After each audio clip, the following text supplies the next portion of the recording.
Hi everyone, welcome back to the channel. Today we're diving into one of the most confusing, even infuriating questions of our time.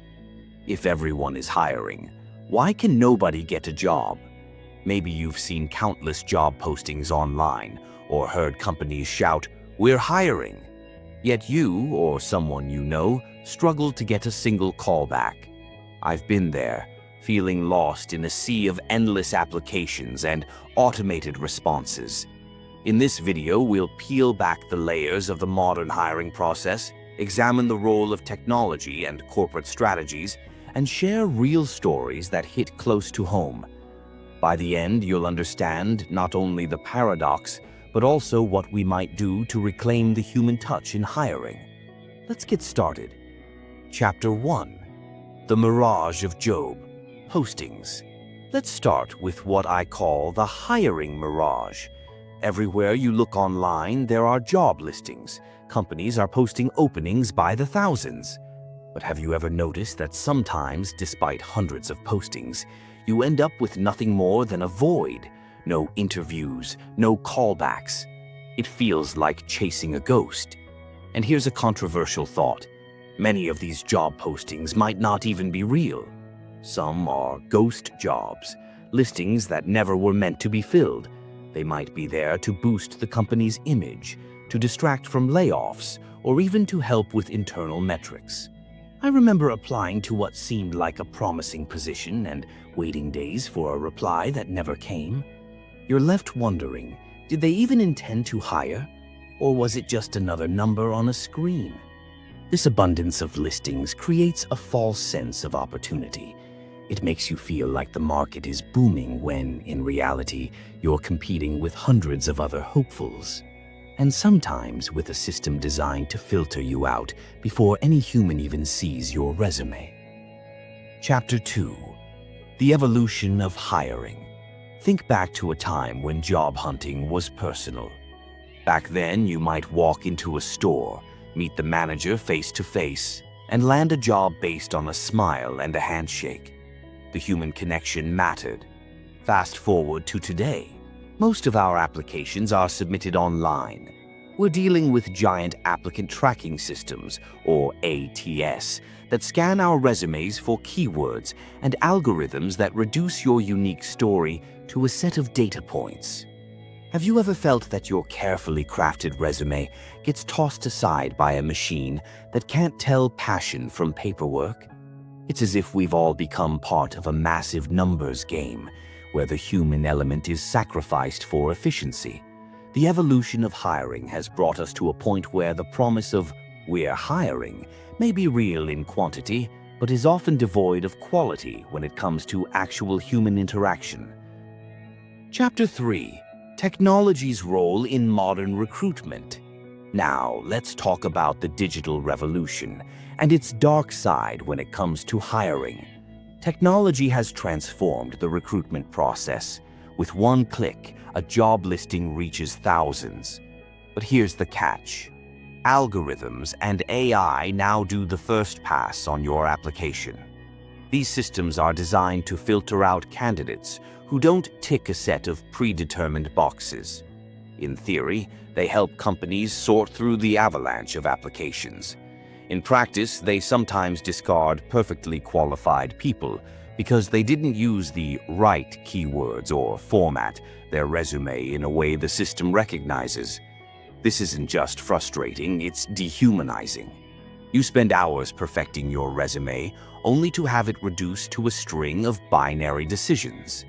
And while companies boast about efficiency, this process often leaves job seekers feeling like they're fighting an invisible and sometimes unfair machine. Let's be honest.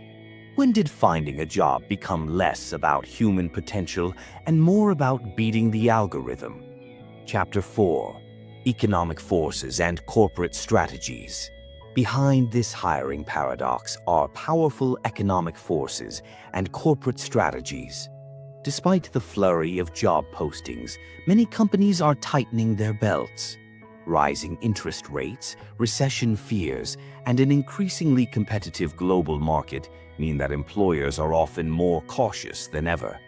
There's another controversial angle here. Some companies post job listings, not because they genuinely need new hires, but as a way to create a perception of growth. It's a numbers game designed to keep up appearances, while the reality is that hiring is slowing down. I spoke with a friend who applied to over 100 jobs in just a few months. The responses? A mix of automated rejections and complete silence. What's happening is that even though vacancies might be out there, the quality and intent behind these openings are questionable. This isn't just bad luck.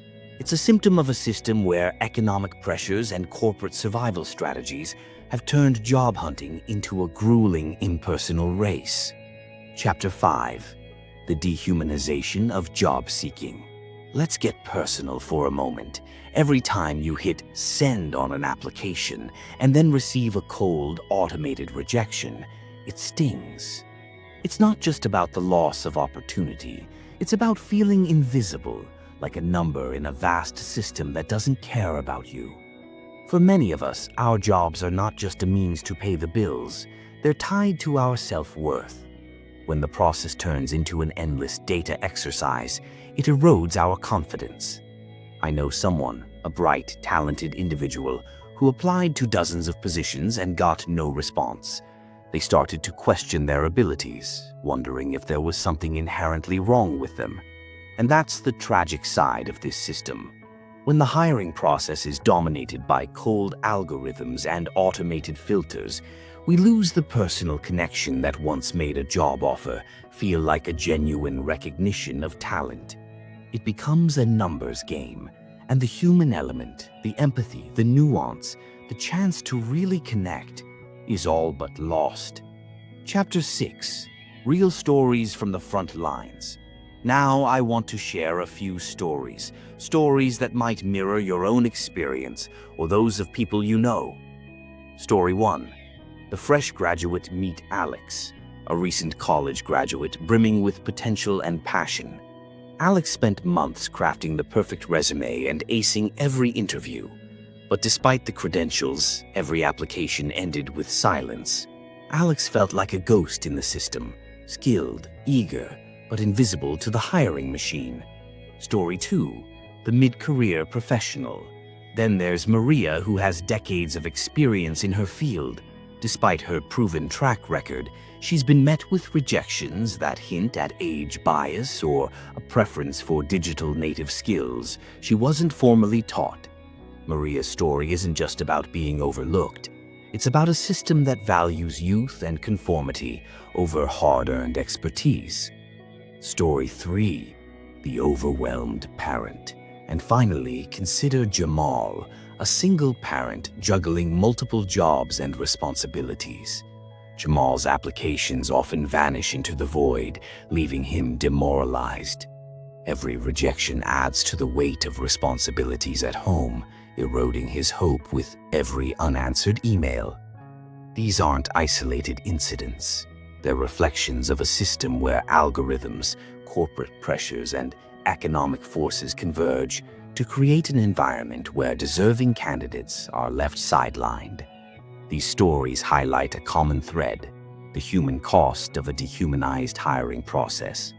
If you're nodding along right now, feeling that familiar pang of frustration or hopelessness, know that you're not alone. These experiences are shared by millions across the globe, and they call for change. Chapter 7. Breaking the cycle. What can we do? So, what's the way forward? How do we break this cycle and reclaim our dignity in the job market? While systemic change may take time, here are a few steps we can take right now. Number 1. Network, like your life depends on it. The personal connection is more important now than ever. Instead of relying solely on online applications, reach out directly. Attend networking events, join industry groups, or even ask for informational interviews. Sometimes a conversation can open doors that a digital application never will. Number 2. Tailor your approach. Don't just send out mass applications.